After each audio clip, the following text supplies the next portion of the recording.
आज की ताजा खबरों के अपडेट में बात करेंगे देश भर की तमाम बड़ी और काम की खबरों की, साथ ही भारत सरकार की ओर से लिए गए कुछ महत्वपूर्ण फैसलों और जारी किए गए कुछ नए नियमों की। इसके अलावा बढ़ते कोरोना संक्रमण को देखते हुए इस राज्य में 15 मई तक के लिए बढ़ाई गई है लॉकडाउन जैसी पाबंदियां। शादी और उत्सवों में दावतों पर लगी है रोक। आखिर कौन से राज्य की सरकार ने लिया ये बड़ा फैसला, बताएंगे आपको इस अपडेट में।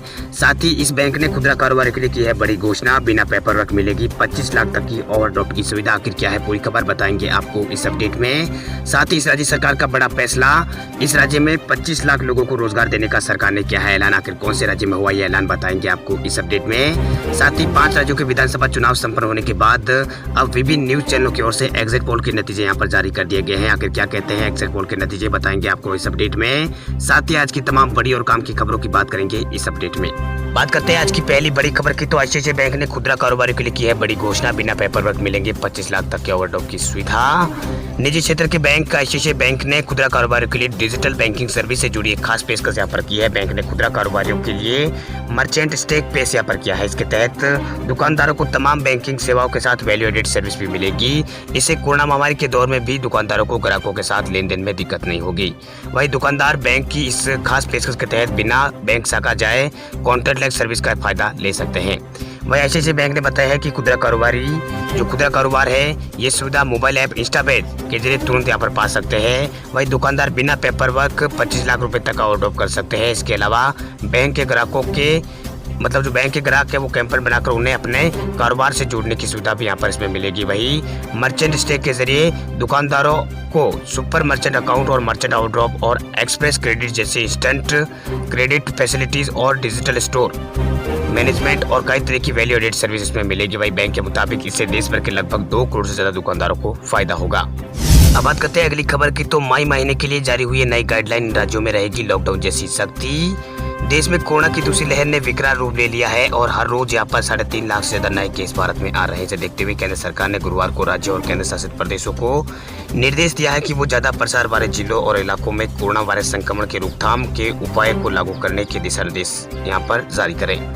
साथ ही उन जिलों की पहचान करने को कहा है जहां या तो पिछले एक हफ्ते में पॉजिटिविटी रेट 10% से ज्यादा थी या जहां अस्पतालों में 60% बेड भरे हुए हैं। ये सरकार की ओर से कहा गया है। वे केंद्र सरकार द्वारा कोरोना महामारी के लिए गाइडलाइन जारी होने से पहले ही कई राज्यों ने अपने यहाँ पर प्रतिबंध लगा दिए हैं, जो कि लॉकडाउन जैसे ही है, जिसमें यूपी, बिहार, राजस्थान, मध्य प्रदेश, तमिलनाडु सहित कई राज्यों ने लोगों की सुरक्षा के लिए लॉकडाउन और नाइट कर्फ्यू जैसी नई गाइडलाइन यहाँ पर जारी की हुई है। वहीं महाराष्ट्र में कोरोना महामारी के रोकथाम के लिए मिनी लॉकडाउन की मियाद को यहाँ पर बढ़ा दिया गया है। जो महाराष्ट्र में मिनी लॉकडाउन लगा हुआ था उसे 15 दिन आगे बढ़ा दिया गया, यानी ये 15 मई तक अब लागू रहेगी। जो महाराष्ट्र में जो पाबंदियां थी वो 15 मई तक के यहाँ पर जारी रहेगी। उद्धव ठाकरे सरकार की ओर से ये आदेश यहाँ पर जारी हुआ है। वहीं गुरुवार को प्रदेश के सचिव सीताराम ने इस संबंध में जो आदेश जारी किया है उसमें बताया गया कि महाराष्ट्र सरकार ने लॉकडाउन जैसी पाबंदियों को महाराष्ट्र में 15 मई तक के लिए बढ़ाने का फैसला लिया है, ताकि राज्य में कोरोना वायरस संक्रमण की जो प्रसार है उसको यहाँ पर रोका जा सके। आपको बता दें कि महाराष्ट्र में सरकार ने 13 अप्रैल के आसपास यहाँ पर ये कोरोना संक्रमण की जो नई गाइडलाइन थी, नई पाबंदियां थी, इसे राज्य में लागू किया है।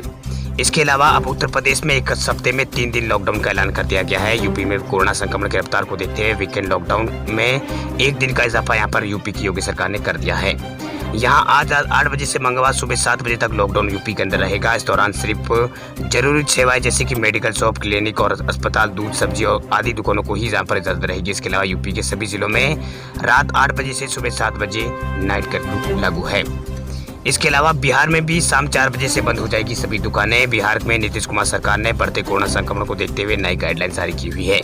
इसके अनुसार शाम 6 बजे से सुबह 6 बजे तक नाइट कर्फ्यू रहेगा। इस दौरान पूरे राज्य में धारा 144 लगाने का फैसला किया गया है। साथ ही शादी समारोह में भी अधिकतम 50 लोग ही शामिल हो सकेंगे। वहीं अंतिम संस्कार में 20 लोगों को शामिल होने की अनुमति यहाँ पर रहेगी। इसके अलावा राजस्थान में भी शाम 6 बजे से सुबह 5 बजे तक वीकेंड कर्फ्यू का किया गया है ऐलान। राजस्थान में बढ़ते कोरोना संक्रमण को देखते हुए एक बार फिर राजस्थान की गहलोत सरकार ने वीकेंड कर्फ्यू की घोषणा कर दिया। इसके तहत शुक्रवार शाम 6 बजे से लेकर सोमवार सुबह 5 बजे तक पूर्ण यहाँ पर वीकेंड कर्फ्यू लागू रहेगा, यानी लॉकडाउन जैसी पाबंदियां यहाँ पर लागू रहेगी। इस दौरान बाजार शनिवार रविवार को पूर्ण रूप से बंद रहेंगे। सरकार की ओर से जारी नई गाइडलाइन में बहुत सारी जो नई पाबंदियां है उसमें जोड़ा गया है। वही इसके अनुसार राजस्थान में जो पेट्रोल पंप वगैरह है वो 12 बजे तक आम लोगों के लिए खुले रहेंगे। 12 बजे तक आम लोग पेट्रोल पंप से पेट्रोल भरवा सकेंगे। इसके अनुसार इसके अलावा गैस सिलेंडर वगैरह उनके लिए भी यहाँ पर अलग है। इसके अलावा सब्जियों की जो ठेले हैं वो यहाँ पर सुबह 11 बजे के बाद यहाँ पर 11 बजे तक खुले रहेंगे। इसके बाद शाम को भी 2 घंटे उनको खुलने की अनुमति दी गई है। इसके अलावा कई तरह की पाबंदियां यहाँ पर सरकार ने, राजस्थान सरकार ने लागू की हुई है। इसके अलावा मध्य प्रदेश के भोपाल सहित 5 शहरों में 3 मई तक लॉकडाउन का किया हुआ है ऐलान। मध्य प्रदेश की राजधानी भोपाल समेत छिंदवाड़ा, रतलाम और सागर और जबलपुर में पाबंदियां बढ़ा दी गई है। वहीं भोपाल में अब 3 मई तक लॉकडाउन जैसी पाबंदियां रहेगी। वहीं छिंदवाड़ा, रतलाम और सागर और जबलपुर में प्रतिबंध कल तक यहाँ पर रहेगा। इसके बाद में सरकार और से आगे बढ़ा सकती है। इसके अलावा तमिलनाडु में रविवार को फुल लॉकडाउन का हुआ है ऐलान। बढ़ते कोरोना कर्फ्यू को देखते हुए तमिलनाडु सरकार ने वीकेंड पर रविवार के दिन यहाँ पर लॉकडाउन लगाने की बात कही है। वहीं तमिलनाडु सरकार ने तेजी से बढ़ते कोरोना संक्रमण के चलते राज्य में नाइट कर्फ्यू बढ़ा दिया है और आगामी रविवार 2 मई को फुल लॉकडाउन की घोषणा यहाँ पर कर दी है। तमिलनाडु सरकार ने रविवार को पूर्ण लॉकडाउन और सभी दिनों जो बाकी दिन है उनमें रात्रि कर्फ्यू अगले आदेश तक यहाँ पर बढ़ा दिया है। रात का कर्फ्यू को अगले आदेशों तक रात 10 बजे से सुबह 4 बजे तक पूरे राज्य में लागू किया जाएगा। इसके अलावा गुजरात में भी पाबंदियां हो गई है। गुजरात के 29 शहरों में नाइट कर्फ्यू की घोषणा सरकार की ओर से की गई है। वहीं बढ़ते कोरोना संक्रमण को देखते हुए गुजरात सरकार ने राज्य के 29 शहरों में नाइट कर्फ्यू लगाया हुआ है। चलिए बात करते हैं अगली बड़ी खबर की। तो हिमाचल प्रदेश में शादी और उत्सवों में दावतों पर लगी है रोक। शिक्षण संस्थान और मंदिर 10 मई तक रहेंगे बंद। कोरोना के बढ़ते प्रसार पर लगाम लगाने के लिए हिमाचल प्रदेश सरकार ने कई तरह के कदमों का यहाँ पर आज ऐलान किया है। वहीं कोरोना की स्थिति की समीक्षा के लिए आज हुई बैठक में सरकार की ओर से कई बड़े यहाँ पर निर्णय लिए गए हैं। वहीं प्रदेश सरकार ने आज से राज्य में शादी और अन्य सार्वजनिक समारोह की दावतों पर पूरी तरह से प्रतिबंध लगा दिया है। प्रदेश सरकार के मुताबिक कोरोना के बढ़ते मामलों को देखते हुए ये फैसला लिया गया है। इसके बाद शादी में लोगों की संख्या पर भी यहाँ पर प्रतिबंध रहेगा। शादी में केवल 20 लोग ही शामिल हो सकेंगे। वहीं सरकार ने प्रदेश में कोविड से ज्यादा प्रभावित जिलों जैसे कि कांगड़ा है, मंडी है, शिमला, सोलन और ऊना और सिरमौर के अस्पतालों में बिस्तरों की क्षमता को बढ़ाने का भी यहाँ पर फैसला लिया है। इससे पहले प्रदेश सरकार ने कोविड-19 स्थिति की समीक्षा करते हुए शिमला जिले में जिला प्रशासन और स्वास्थ्य विभाग को बिस्तरों की क्षमता को बढ़ाने के निर्देश दिए थे, जिससे कोविड के मामलों में जो तेजी की स्थिति है यहाँ पर उसको देखते हुए जो बेड है वो कम ना हो।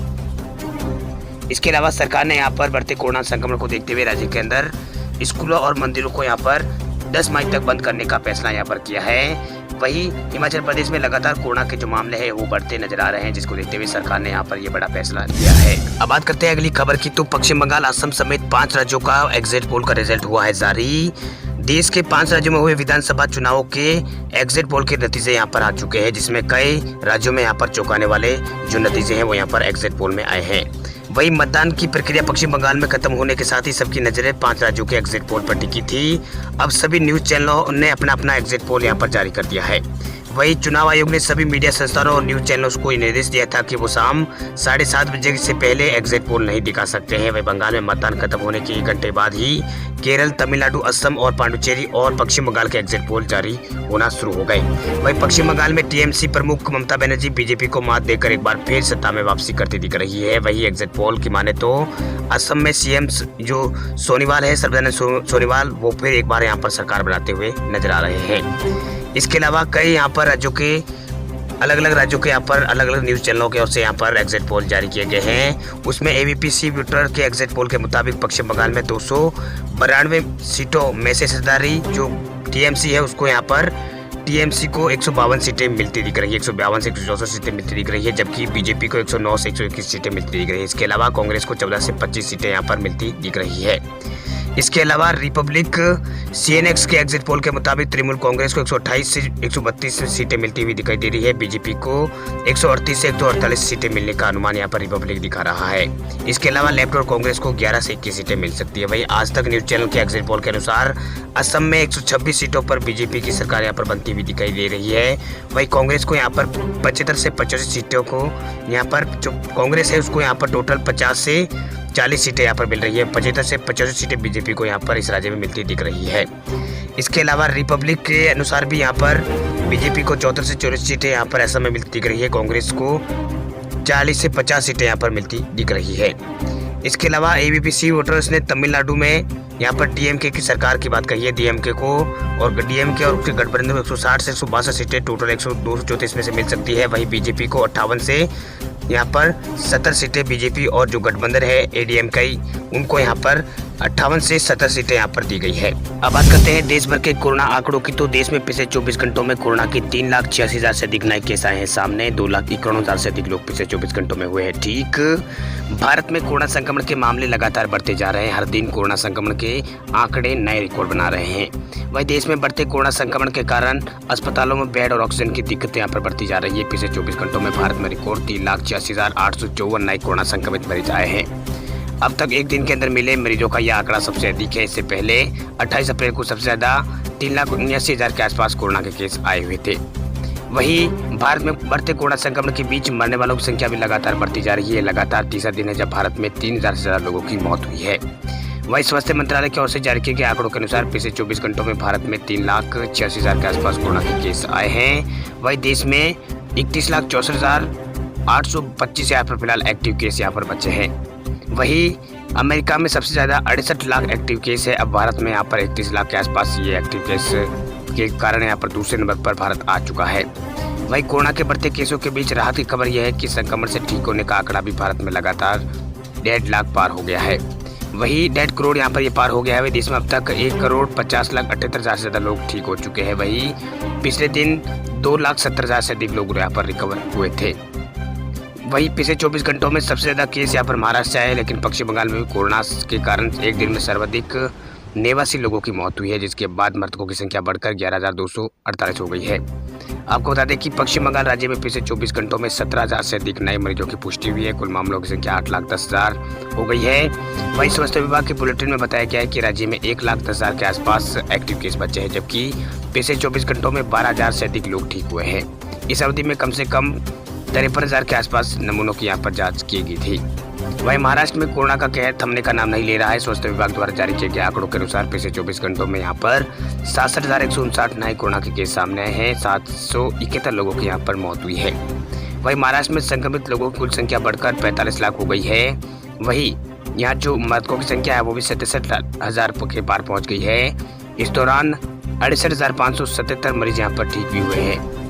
वही बात करें गुजरात की, तो गुजरात में पिछले 24 घंटों में 14,000 के आसपास नए मामले सामने आए हैं। स्वास्थ्य विभाग गुजरात ने बताया है कि पिछले 24 घंटों में यहाँ पर 14,327 कोरोना के केस सामने आए हैं। वही कुल संक्रमितों की संख्या 5,53,000 पार हो गई है। 24 घंटों में 180 लोगों की मौत केवल गुजरात में हुई है, जिससे मृतकों की संख्या गुजरात में 7,010 पहुंच गई है। राज्य में कोविड से मरीजों से संबंधित यह आंकड़ा एक दिन में सर्वोच्च स्तर है। वही अहमदाबाद शहर में पिछले 24 घंटों में 5,258 नए कोरोना के केस सामने आए। इस दौरान राज्य में 9,500 मरीजों को अस्पताल से छुट्टी मिली, यानी 9,000 से अधिक लोग ठीक हुए हैं।